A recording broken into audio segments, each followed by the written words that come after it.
they have things to do with their mana. Yep. That's basically what the deck does. Normally has a Crater Hoof Behemoth in the main deck, but they've opted to move it to the sideboard. The Crater Hoof Behemoth and the sideboard, Travis and Corbett have both said they are real mad at themselves for having slid that guy into the wrong side of the deck. Yeah, that's the same thing that I've heard as well. Now I know that you said that Leen's deck, it's a red-green deck, which we haven't seen for a little while. But anything in particular spicy about it? Beyond the M13 editions, not really. He is running 3 swords in the main, 2 Feast and Famine and a War and Peace. I imagine he'll be quite happy that he went with those Feast and Famines over the full amount of War and Pieces, considering the matchup he's facing right now. Sure. And these decks typically have Bonfire. Is he loaded up on those? He has the full amount. Okay. With 2 Dismembers to supplement, which I assume have been very good against the Infect in the field. Okay. Just looking at a deck list, and we haven't seen red-green for a little while, but, looking at a deck that has 4 Bonfires versus a deck that is, all about ramping up, as we see a sort of Feast and Famine from Travis's side, all about ramping up as much as possible to get the Primeval Titan and doing it primarily through mana creatures. Ooh, I like this. I like the reading of the Sword of Feast and Famine, even though it's in his deck. Leen, who has 2 swords, has just read one, which is a little old-school bluff. A little spicy bluff. Yeah. I like that. Let me make sure I know what this one does. Is he holding a red-white sword in his hand? What do these swords do exactly? Draw a card, not a Bonfire. No, it is a Rancor. Looks like he considered attacking immediately, but noticed that the Rancor might have changed his plans. Rancor may change a thing or two here. His mountain is a little awkward. With a Land of War, no. We've got some options here. Rancor on the bird, okay. The bird. All right, so Leen has decided we're taking it to the house. We're going to get on the ground and in the skies in for 4.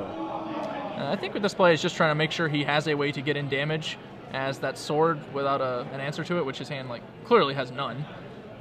He just wants to race, basically. Yeah, it really does seem that way. Let's see if Travis is going to opt to equip, as he's going to gain life from Glimmer Post, moving him up to 15.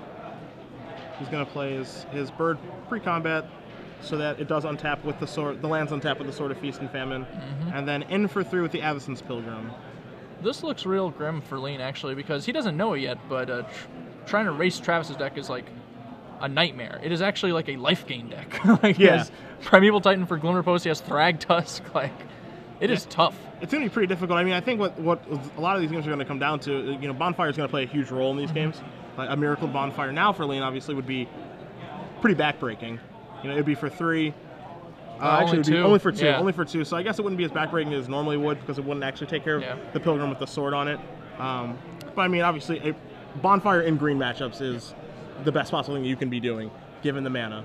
Leen really wants to hit a 3rd land, because that way he can land his Sword of War and Peace and suit it up on a birds eventually, and the Rancor's Trample will just make it incredibly powerful. Yeah. And that life gain might be enough to offset Travis's advantage. Yes. Travis is considering his options here. I see another Sword of Feast and Famine in his hand. That's definitely one option. and not a bad option, obviously. Not a bad one, yeah. They say that you can't have too much of a good thing, but in the case of Sword and Feast and Famines, nope, they're still just right. It's still good. All right, Elvish Archdruid. So looking at Travis's board, this is, if he untaps and everything goes in a perfect world, he has 6 mana next turn. Yep. So if there is a Titan, and we do see a Dismember as Leen's draw step. That Dismember's taunting him. That Feast and Famine is doing so much work. Yes. He may just have to Dismember the Archdruid, although at this point, I might consider not doing that, because the 4 life is going to be so costly against that definitely unblockable creature. I suppose we also have to take into account that Leen may not know the opponent he's up against. He might not know a lot about Travis's deck. Maybe he doesn't follow Travis's articles. Maybe he hasn't seen the deck playing in the earlier rounds. He could just be kind of Glimmer Post, Mana Dudes, and Elvish Archdruid, and I'm not really sure what's going on. Maybe he's playing Genesis Wave. That Archdruid has to go. Yeah. Yeah, if you're not well kept up with Travis's articles or haven't seen him play this weekend, you really don't have an idea of what he's doing. So I think that Genesis Wave would be the most reasonable read in that situation. I would agree with that. As we see an attack for 4 and then a Bird of Paradise in main phase 2, knocking Travis down to 11. And now Travis once again has the options. We know that he has a Sword of Feast and Famine lurking. I'm not quite sure if he has the 5 to play and equip right away. Yeah. if he could do that, that has to be a pretty attractive option because leaving your opponent on no cards and behind on the board sounds pretty good to me. All right, there it is. Yep, that's what Travis is going to go for. And he can't pull off the sweet little township mid-trigger trick this turn, but yes, perhaps on a future turn. Yeah, in a future turn, it definitely could happen, as Leen is going to lose both the cards in his hand, and he's going to take 5 damage, putting him down to 8. Oh, it looks like Travis did. He may have floated mana between triggers to activate Township during combat. No? I can't tell. It looks like he untapped his lands and then tapped them again. Sure. To do that. Yep. No, you're right. That is what he did. Yep. Counter here, counter there. Get a little value, you know. An interesting thing to note also is that Palladium Mirror, sorry, in Travis Wu's deck provides... Patrick calls it Soul Ring Guy. Soul Ring Guy, there okay. You go. I prefer Power Stone Dude, but you know. Can actually block sorted creatures, which is kind of a relevant thing when you get in these racing situations. Like, if Leen had a Palladium Mirror, he might not be quite as bad shape. That's true. As Travis moves his sword in main phase 2, to the bird. Yep. Over to the bird, so that's 1, 2, 3, 4, 5, 6, 7. Okay. Yep. So of course Bonfire was the most ideal draw, I believe. I'm trying to see if Bonfire would save him. There's only 2 lands. No, he can only Bonfire for 3, 3, which doesn't catch either of these creatures. So it's a good move of the sword by Travis. Makes it so both his guys are going to stay alive. Very aware of what he's playing around here, which is those damned bonfires. That's true. What did he draw? We see Huntmaster of the Fells. That's not going to do it. Leen. It's going to give him, of course, the wolf and 2 more life.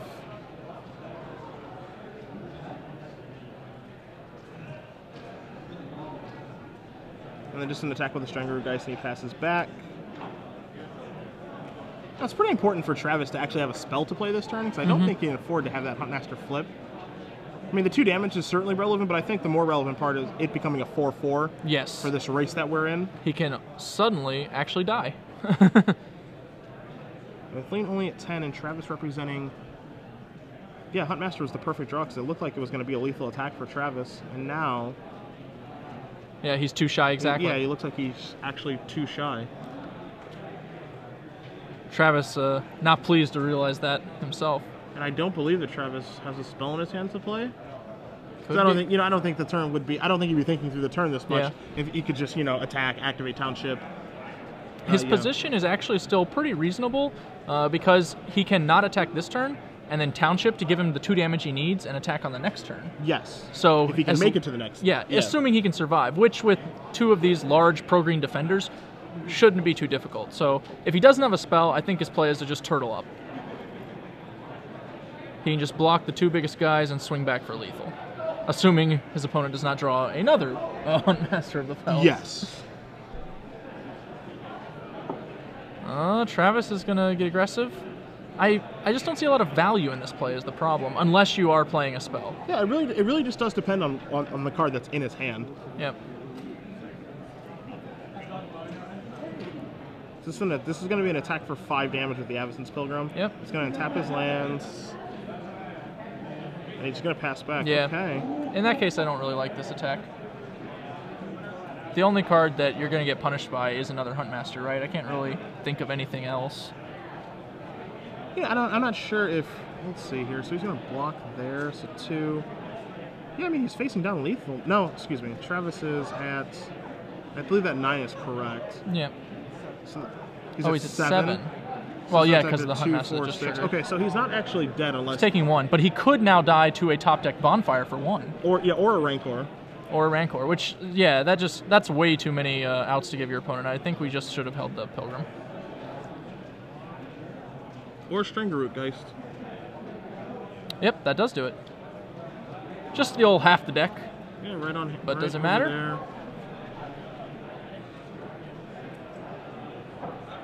Put you down to 1. Did something else happen? I mean, it feels like a concession from Leen. It actually looked like... I kind of felt like from the body language Travis conceded, but I'm not actually sure. Can we get a clarification on... Travis did win. Okay. I think Leen came to the conclusion of, I can put you to 1, I can put you to 1. The kind of shoulder shrug of 1 is not none, why isn't 1 none, Yeah. you win. Yeah. A shoulder shrug I've seen many a time. Taking a look at Travis's sideboard for this particular matchup, which I know is not one that he really came here expecting to see. We're going to find, I think the most important card is 3 Wolfir Silverhearts in his sideboard. Yep. 3 of those are going to be on the board. Great in green mirrors, of course. Typically, what happens in green mirrors. Yeah, typically what happens in a green mirror is the biggest creature wins unless there's a sword of Feast and Famine, or basically a protection from green sword in play. Wolfir Silverheart is going to likely create the 2 largest creatures on the table.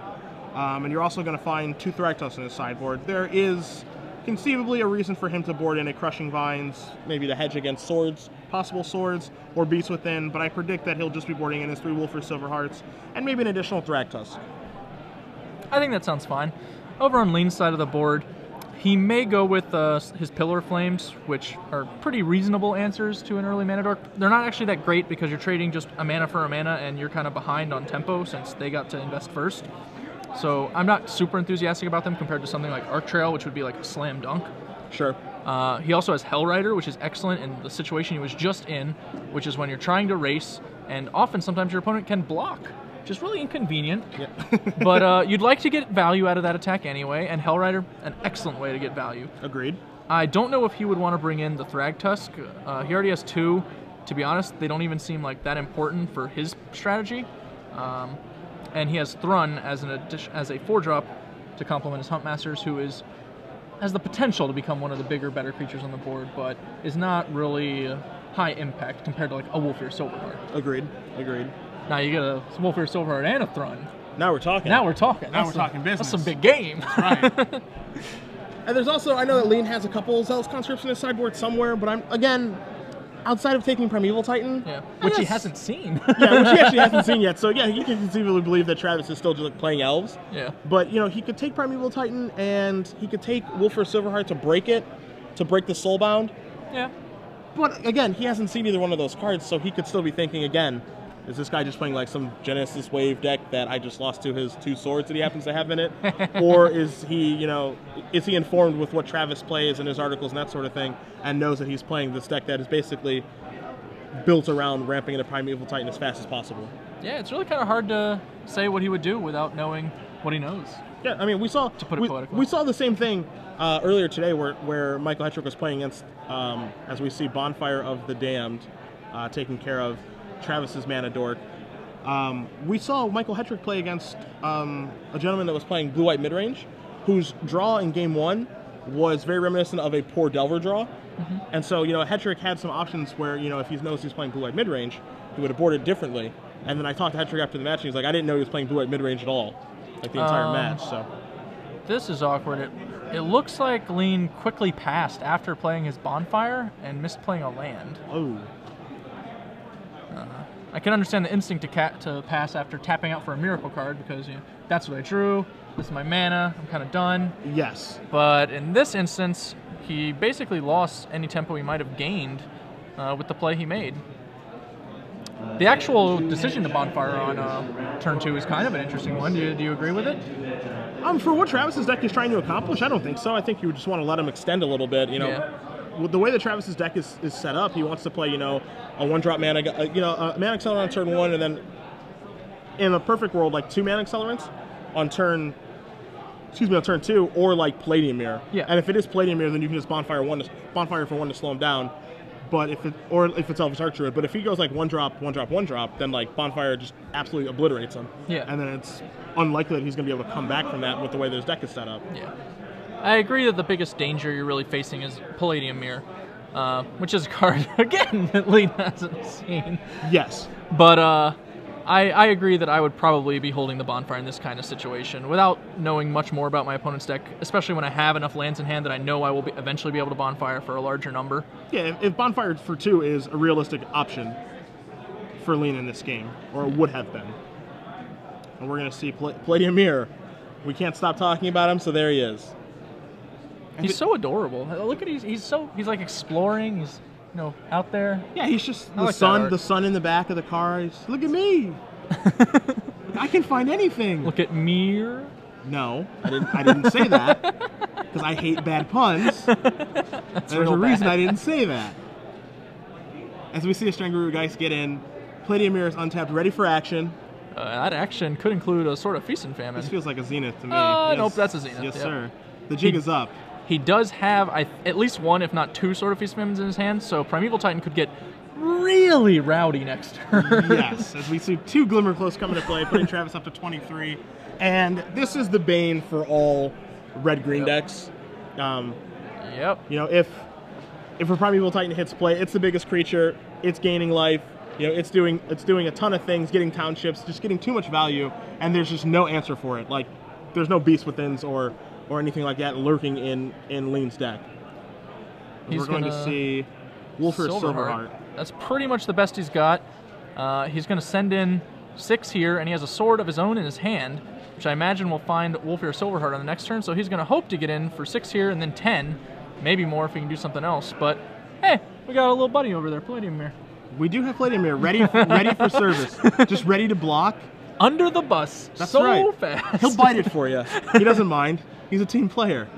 Interestingly, I remember in Travis's articles, he pointed out the utility of having Palladium Mirror in the Infect matchup, when his opponent would be forced to Apostle's Blessing green and knock their own rankers off. He sees every angle. Sees every angle, right? I didn't even think about that. Isn't that cute? Yes. Oh, it's so cute. And there's another Palladium Mirror in Travis's hand, too. Once again, God, just reporting for duty. Yeah. Hardly seems fair. So we see a sword, and we're going to see a Palladium Mirror. He's emptying it out for his sword, of course. Yep. He's going to go ahead and Titan. His opponent resolving the trigger a little early, but... Likely 2 Glimmer Posts here just to keep his health I agree with that choice. There's very little reason to do anything else. And so it's going to put him up to 21. This is the sort of game where you always want to get the 2 Glimmer Posts because, like, wouldn't it be so embarrassing if you didn't and died somehow? Yeah. You just want to, like, crawl into a hole. Yeah. Like, I've only had a way to gain more life. There's nothing I think I could have done. It's funny. Travis is known for his brews. You know, he the biggest proponent of Living End a couple of years ago. Now, you know, this deck with Palladium Mirror, but people forget that he was kind of the person that originated Glimmer Post in ramp decks. Yes. He was the one that kind of championed that, I mean, over 6 months ago. And he was the first one playing it, and, you know, it kind of went away for a little bit, and then it came back and just had a huge effect on the metagame. Speaking of that deck, which ran, I think, like more mirrors and some other nonsense. Corbett Gray, I believe, top-aided a Las Vegas Standard Open playing that deck. That is correct. Like over a year ago. So if you want to see what that deck looked like compared to this one, you can find that in our archives from 2011 Las Vegas Standard Open. I got 9th place in that tournament. You did! I remember that now. Corbett Gray beat me in that tournament. Oh, yep. So no hard feelings. You also get a little incidental salt in the wound from Cedric. No hard feelings, I promise. I've moved on. Ish. Oh, and there's that other sword. I was right. He had 2. Yeah. This is what we call everything. This is a good draw for Travis's deck. And when his deck draws like this, especially against like a red-green deck, there's really nothing they can do about it to come back. His strategy just trumps their strategy. I mean, yes, he has an 8/8 Wolford Silverheart, and, you know, he has this here sword, this guy, but Palladium Mirror, again, reporting for duty. Not even dying in combat. Not even close to scared. Yep. Block. No, what? No, he's alive, But why? dude. Why would he die? He's good. Why would Palladium Mirror die? He's got more work. I imagine we'll get that we gotta get that fixed. Palladium Mirror is too good to die there. Protection from green is a nifty ability. Yes, there he is. There he is. There's nothing he won't do for you, Travis. That's why you play him. Travis is like, this is a lot. I'm gonna attack. Yeah, sure. I promise. Tusk. And we can Gavany Township before damage, and then after damage, and then after damage again. Yeah, we can. And who's gonna help us? Who's gonna help us? Gavany Township. Who's gonna provide the mana? One Palladium here. The other one's gonna do some serious beating. He's not afraid to attack. No, he is. He's not afraid of anything. In matchups like this, I mean, this is just if Travis could pick a matchup to play against, I think this is it. To be honest with you, because outside of like Bonfire of the Damned, like clearing the elves, there's not really a great way for Leen to interact with his opponent.